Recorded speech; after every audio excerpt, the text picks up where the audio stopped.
Oh, it's beautiful. It's beautiful. We're starting out in the 50s and we're getting up to about 80. Oh, So nice. awesome. That's Awesome. about the same in Northern California. Eric Katz, good morning. Morning, Tom. All Great. right, everybody turn on your video. We want to see Yeah, we everyone's want to see money ya. maker. I love it. Hey, Angel. Great to see everybody. Yeah, we got some great things to talk about today. Well, I'm excited. I saw, it's all about mindset. That was one of the first things that, when I first got into real estate, I failed miserably for 3 months. And then my mentor took me to an amazing event with William Clement Stone, Nightingale, Tommy Hopkins, Jim Rohn. And that was where I learned, oh, okay, mindset. So I love it, Tom. You said the same thing. It's all about mindset, and that's when you learn in the personal development. And you know what's interesting? I want to share something Dawn said. It was very interesting because we talk a lot about habits and the right mindset and discipline. And he made a comment about discipline being resolve. And I thought that's really interesting. We talk a lot about the self-discipline, and he says, really, it's when you get in a deeper level, it's resolve for something. You're being committed to it. So I thought that was very insightful. yeah, that's great. And I think that's one of the key factors that's made Don so successful is his discipline. Yeah. Yeah, and his resolve. I love that. Yeah. It comes back to your why. You have to have a strong why. I think that's stuff that I push. I really enjoy helping people, but if you stretch and grow, you have to have a strong why, and it's got to resonate. Yeah, absolutely. And Okay. Yeah, Jackie, I'll turn it over to you. Here we I'm go. so excited, you guys. I have only had, one cup of coffee. This is my second. And you can go ahead and start the live stream as we get started. So I'm gonna share a presentation with you guys. My goal is to take about 20 minutes, get through this, but I really want your interaction. If you can join me in this conversation, we're talking about mindset. Let me share my screen real quick. And I'm just going to go ahead and get started. So welcome, everyone. This is something that I put a lot of thought in my professional journey. And so let's get started. By the way, this is a picture of my son. He's in Moab there, and he climbed a mountain or a cliff or tower, whatever you want to call it. It's called Cobra. This has since fallen, and he's all about reaching his potential and has been an inspiration to me as well. And I want to share something. Your potential is probably why you got into real estate back in the day, right? Or why you made a change.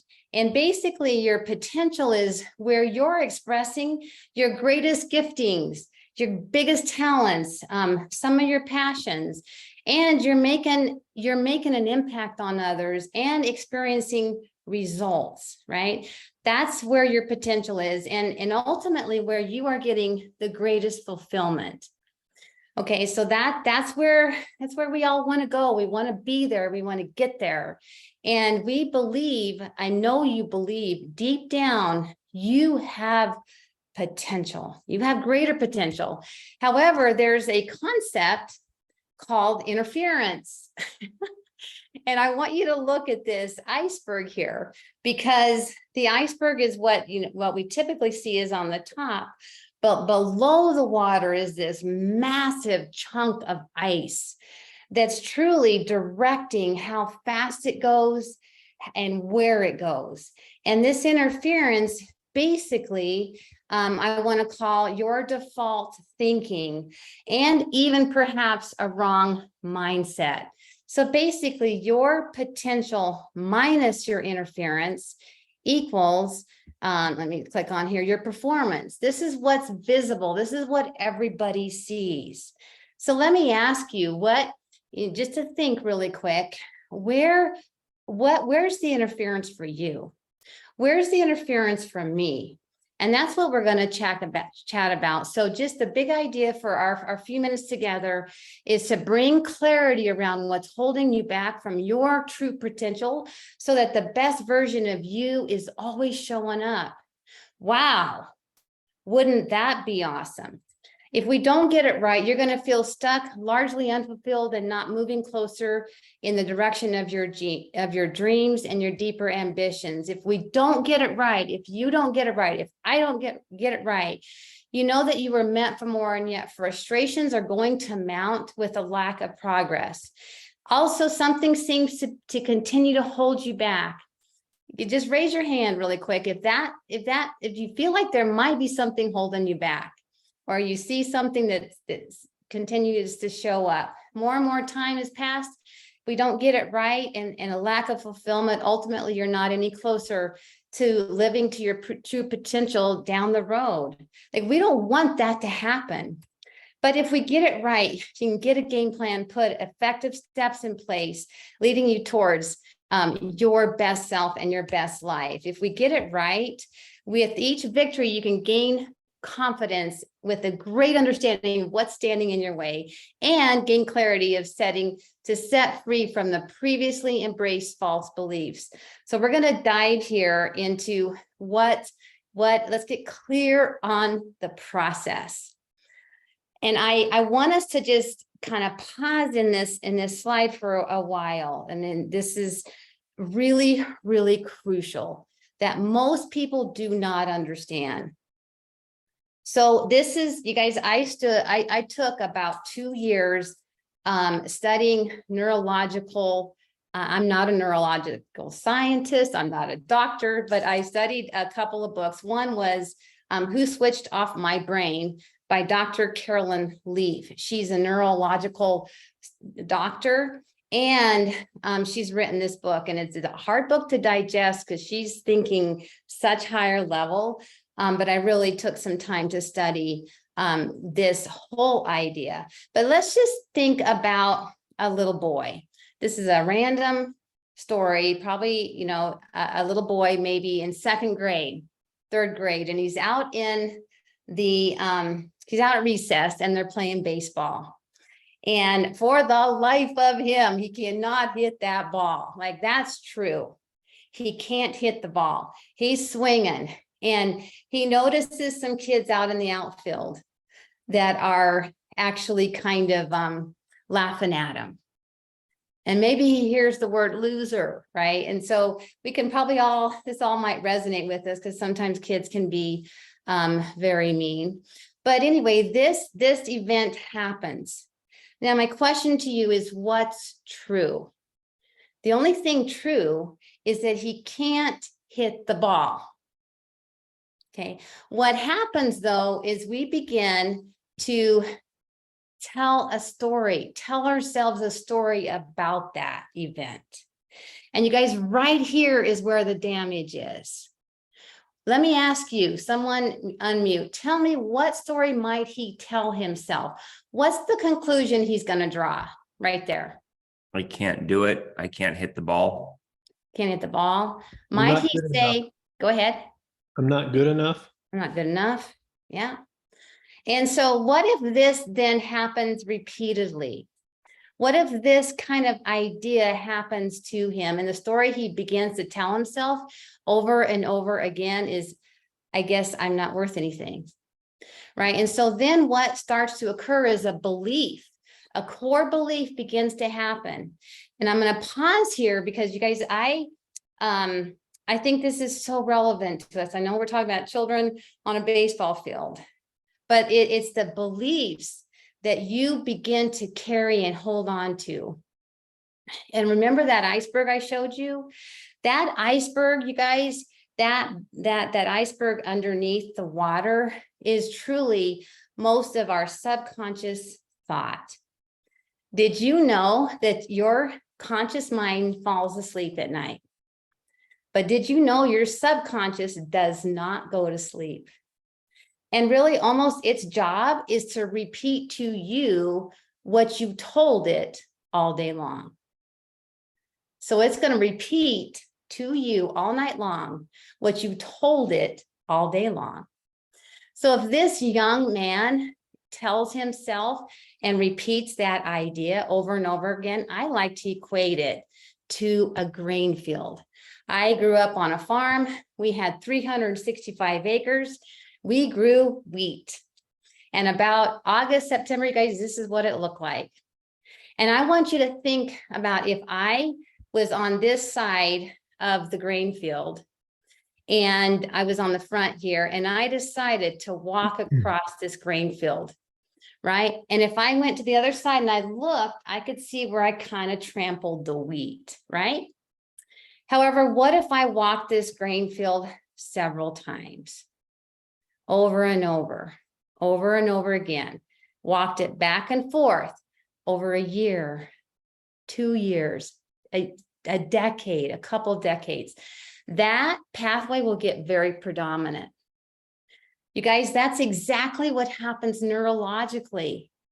We will create a neurological pathway with the same thought process embedded again and again and again and again.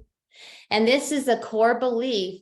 Now, there's something very interesting that happens. There's something called an RAS, Reticular Activation System. And it's like a guard in front of that pathway of your brain that if an opposing thought comes in, let's say after year, this young man begins to believe, I'm not worth anything. I guess I don't matter, right? This reticular activation system, if someone comes up to him and says, young man, you're awesome, you're incredible, you can do it. That RAS system stands as a guard in front of that neurological pathway and says, nope, I can't accept it. It's going to reject it. And that's why it's so hard for someone to think differently, because they have this activation system that says, I'm not going to accept an opposing thought to this predominant. This is really remarkable, because can you imagine a thought? You can't grab it, you can't feel it, you can't hold it. Actually takes up real estate in our brains when it's repeated. When it's repeated over and over again, it takes up real estate. It's literally something that you can see with a microscope. They've done studies where bitter, embittered, grudging people, you can tell the life they live by looking at their brain at the end. With how many, because it's literally structured differently than someone with gratitude and thankfulness. So we got more to cover. So then this young man, right?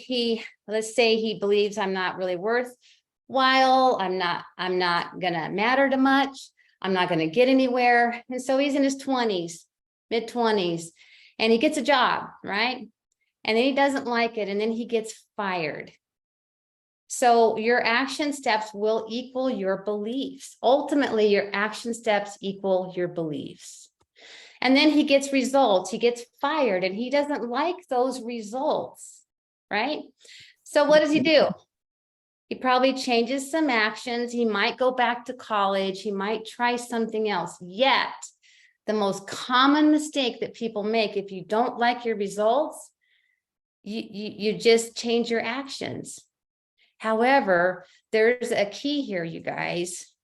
Your results equal your belief. And if you don't address your belief, you're going to get the same results. There was a young lady interviewed on TV, and she was very, very, very overweight. And I don't want to oversimplify weight problems, because I know there's a lot to it. But for the purpose of this illustration, I want you to hear me out on this, because she was interviewed and she said, you know, as a child, I was told over and over again, oh, honey, you're always going to be a fat little girl.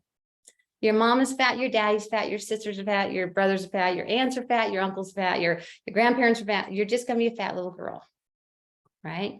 And so what do you think that became her belief? What do you think the story she told herself was? Anybody? What do you think was the story after hearing that over and over again that she told herself? She's gonna be fat. Yeah, I'm gonna be fat. So you think her action steps were equal to her belief? Maybe, right? She didn't eat well, eat healthy. And then she gets the results. Maybe she's older and she doesn't like where her weight is. So what do you think she changes? Her belief. Well, typically they don't go to your belief. You go to a different diet, right? A different fad. Let's try this diet. Let's try this exercise. Most people just change their actions. And yet, if you don't attack your belief, it's not gonna make a long-term difference. So let's say this young man, right? He's in his 20s. He doesn't believe he's worthwhile, or he matters that much. And he wins the lotto. Okay. So I want you to understand your brain and your body is always working towards integrity. So I want you to think about, oops, let me just escape this. My thing's not a tightrope. Okay. So he's sitting there, he's on his tightrope and he's got a bar to keep him equal. But on this bar, his bank account says I'm worth millions, but his belief says I'm worth nothing. And he's out of balance. And you guys, if he doesn't get in balance in time, he's going to fall off of that rope. And that's how we are physically and neurologically, always working towards integrity, because maybe this could be why within 5 years, lotto winners do what? They're broke again. Yeah, they're broke, file bankruptcy, because in time, you're going to be working towards integrity. Your beliefs, you guys, are so key. And what do you do then? If this neurological pathway is predominant, where's the hope? What you really have to do is you have to create a new neurological pathway. And basically you start through this grain field and you just create a new one. You can't reduce the old one, you can't remove the old one, but you can diminish it. And you can actually change your neurological pathway within 14 days. And what do you have to do? You have to create a new belief. And so that is basically by attacking the wrong beliefs. So how do you do that? And then we're going to open it up for some questions. I just encourage you guys, oops, my pen's not working here. I encourage you to identify the interfering limited belief that's holding you back. You guys, your results equal your belief. If you're not getting the results you're wanting, and guys, I'm in the game with you, my friends. Okay, I'm in the game, and some of my results aren't equaling, they're not what I wanted. So that's where I go to. What beliefs do I might have about myself that's holding me back? Where's the interference? You know, I encourage you and to start asking the question. Do you think you're not smart enough? Do you think you're not good enough? Do you think you don't deserve it? Do you think it's too hard? Do you think you're not talented enough? Like all the other people in you know, that you see on stage. What do you think? Where is your limited belief? Because you got to change it. You got to change that belief. And then you got to replace it with a powerful, personal, you guys, I put these intentionally, these 3 P's here, powerful, personal, and present tense statements that attack your limited beliefs. Powerful, because the other thing about neurologically is there's been a lot of emotion that cemented those in. And that's why you have to have powerful things that attack those beliefs. They have to be personal. And they need to be present tense statements that you can tell yourself that attack that limited belief. It's basically the opposite of. And you got to replace and then start to tell yourself that. And you guys, this is what I do. This is my morning routine is before I get started, I tell myself these powerful personal present tense statements that I believe are way more true than the stories I told myself back in the day that held me back. So, and then of course you need to have a daily action plan of attack. So we can correct our beliefs, but if we don't have the right activities, i.e. the top 20% of what it takes a real estate agent to be successful, or whatever action steps that are going to make a difference in your business, right? What are those action steps? You have to increase or implement those action steps, and having the right beliefs without any actions is not still going to get you the results you want. And so I wanted to just share what I tell myself every day. You guys want to hear it? Every day in every way, I am growing in confidence and competence. Every day in every way, I am setting 2 appointments. Every day and in every way, I add value to everyone I speak to. Love that. Every day in every way, great agents want to join my organization. I'm unstoppable. I'm unshakable. I'm unswayable. I'm unslowable. I'm always on track, and my best self is always showing up. It's always on display. Watch out, world, because I'm here. Watch out, world, because I'm going to win. Watch out, world. Let's go. And you guys, saying that literally gives me goosebumps because it's powerful to me and it's personal to me and it's present tense. And I am unstoppable when I start my day like that, and also continue my day with it even at the end of the day, because you've got to attack your beliefs. So that was how much time? Where am I at in time? I'm doing good. Okay. I want to have some questions, you guys. What are you thinking? I'd like to just jump in and say, this is awesome. This is amazing. And I'm reading a book, listening to a book right now that's called Oversubscribed. And one of the Daniel Presley, which is awesome. I would definitely read it. But one of the things that he is talking about is beliefs and having the core beliefs, because if we believe in something strong enough with passion, number one, it's going to create action and results for us. But number two, it's going to create results and action with our clients, with other agents, so they move forward. And we need to be passionate about it. You know, not everybody's going to always believe in our beliefs, but the few that do, you're going to have some followers. So, for example, one of my beliefs is I believe that it's at every point in someone's life, if you work hard and long enough, you're going to want to be focused on passive income. And I believe, to get out of the rat race, when passive residual income exceeds monthly expenses. So that's one of my beliefs. And then I have, more about a coach. Just a quick story. My daughter's soccer team was in a big tournament in Davis over the weekend. But before they could go to the final round on Sunday, they had to win by a point differential. They had to win the game, the semifinal, by 10 points. And the players on the team, they were kind of questioning whether they could do it. But their coach said, I believe in you. You can do it. Let's do this. Let's win. They won 10-0 in a 60-minute game. That's every 6 minutes.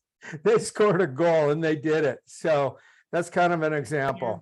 I love that. And there was a study done in at the University of San Francisco several years ago. John Maxwell talks about this. And they took a group of students and they told these students, you guys are the top students in this grade or in this section of the student body. You are the top students. And they told these teachers, a group of teachers, you are the top teachers, right? And so they said, we want you guys to work together exclusively as students and teachers, because we want to see if you guys work together, how much will your grades improve? And so they did. And over a period of time, I think 6 months they did.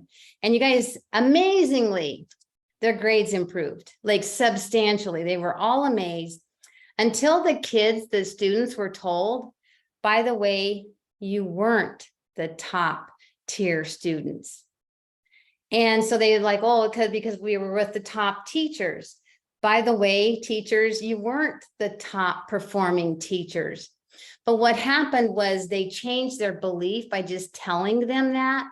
And with the right activities, they actually achieved exactly what they believed to be true. That's awesome. One final thing is there's borrowed belief. Sometimes if I don't have enough belief, sometimes either a coach or a friend or a family member, hey, I believe in you, and when a coach tells you, or a family member, hey, I believe in you, or as parents, I believe in you. So there's borrowed belief. Borrow it from someone else if you don't have it at the moment, right? And yeah, I love it. And you guys remember, things are going to happen in your life and your business, and you're human. That's going to create a crack in your belief. Think of a pot that has a crack in it. Okay. You got to go to work to seal up the cracks in your belief. And if it's borrowed belief for a while, or it's greater achievement, seal up those cracks or statements that are going to attack that crack in your pottery of belief.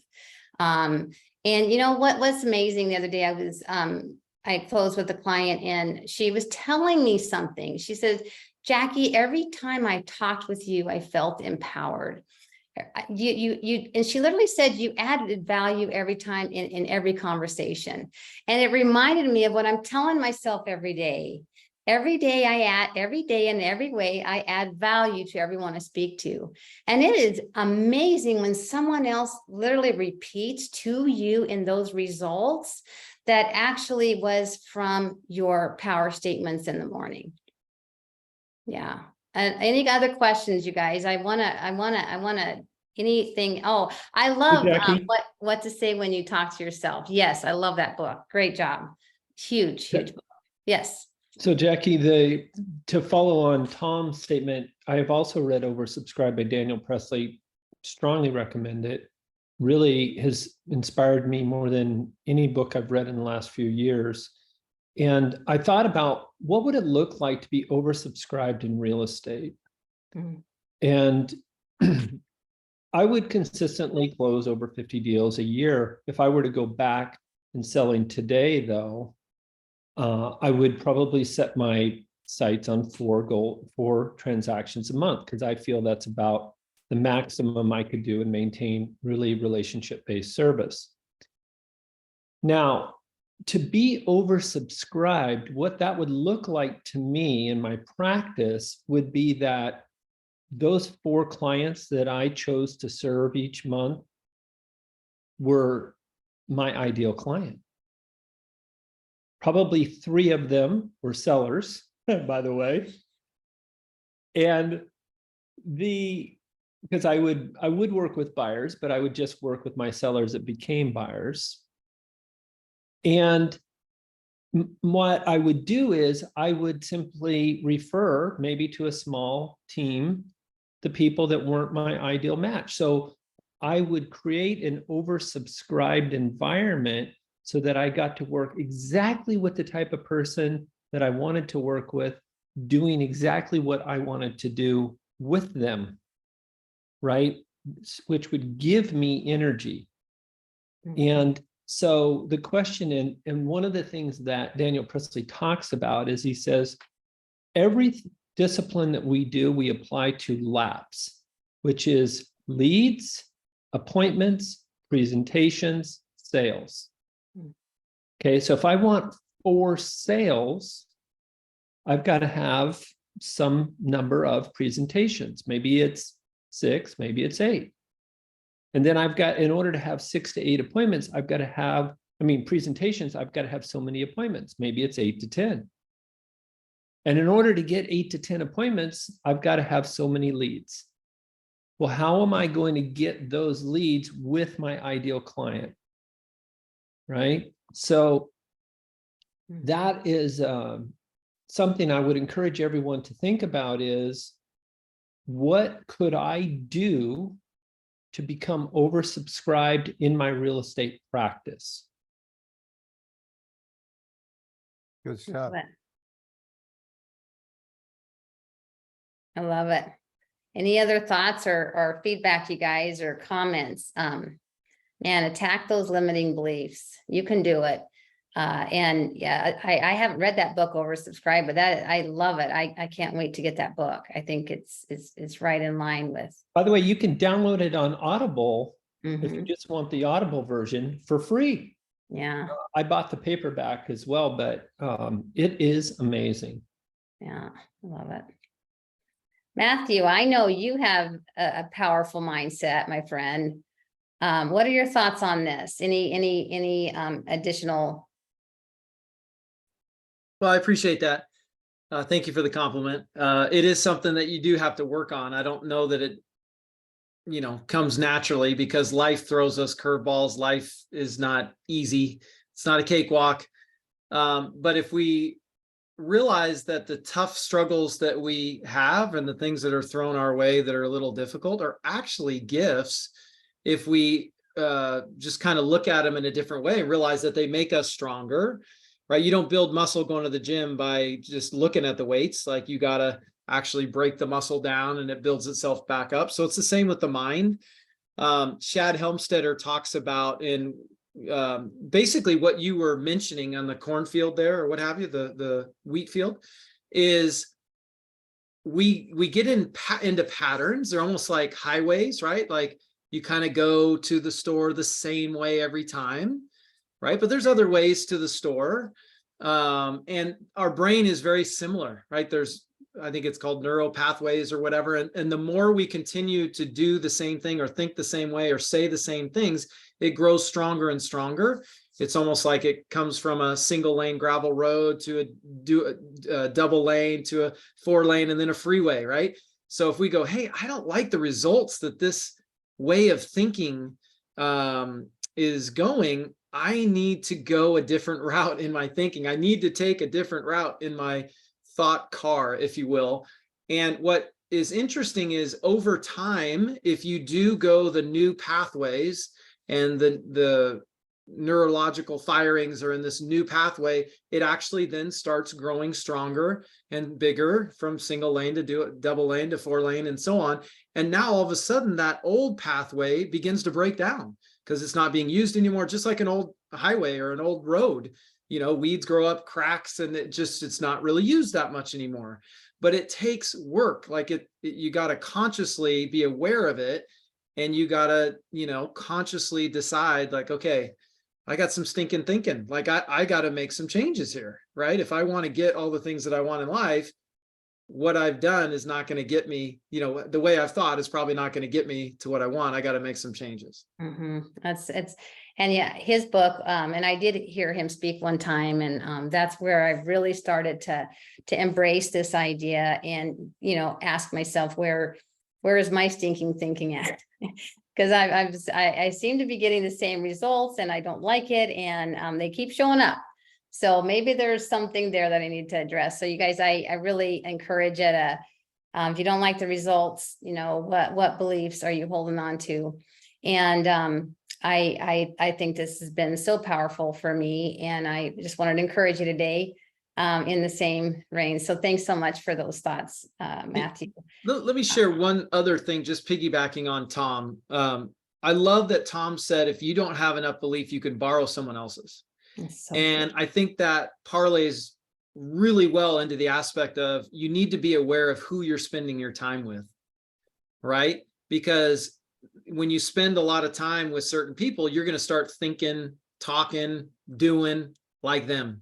And so you want to be conscious about, what do they say, that you are where you are today because of the 5 people you spend the most time with and the books you read, right? So we've mentioned books in here. Reading is good. Carve out 10, 15 minutes a day of some personal development reading and so on. But I think really we got to be even more conscious of who we're spending time with and be purposeful about trying to get into some rooms, if you will, around some people where you feel a little uncomfortable, meaning they're kind of raising the bar. They're top performers. And sometimes, you know, if you're like what do they say, you feel like you're the dumbest one in the room, that's a good room to be in. Like, it's like, ooh, I'm not going to talk much. I just need to listen and learn. And this is going to be good being around these 4, right? Or these 5. Yeah, I love it. It's so true. It's so true. You know, there's a great quote, you know, some people are best in small doses. Right? I know some people in my life that are just way better in small doses, if at all. And so, you know, I value and treasure everyone around me. I think everyone has incredible value, but at the same time, you have to be selective at where you're spending your time, because it's making a difference in your beliefs. One way or the other, it's making a difference. So awesome. Okay. Well, guys, unless we have any other thoughts, comments, I guess we'll end it. And thank you so much. Tom, any last thoughts? Oops, you're muted. While he's getting his mute off, Jackie, I just want to mention, I got through the crash of 2008 using your affirmation. Each day in every way, I'm getting better and better. Mm, I So, love it. yeah, so this Friday, we have Freedom Friday, and we have none other than Nick Krim. He's the top 1% that coaches the top 1% in the country. And he's going to share some specific actions on the AI real estate revolution. So that's this Friday, 9 a.m. Pacific. See you then. Thanks all. Thanks, Jackie. Good job. Thanks, Jackie. See you later. Bye-bye, guys.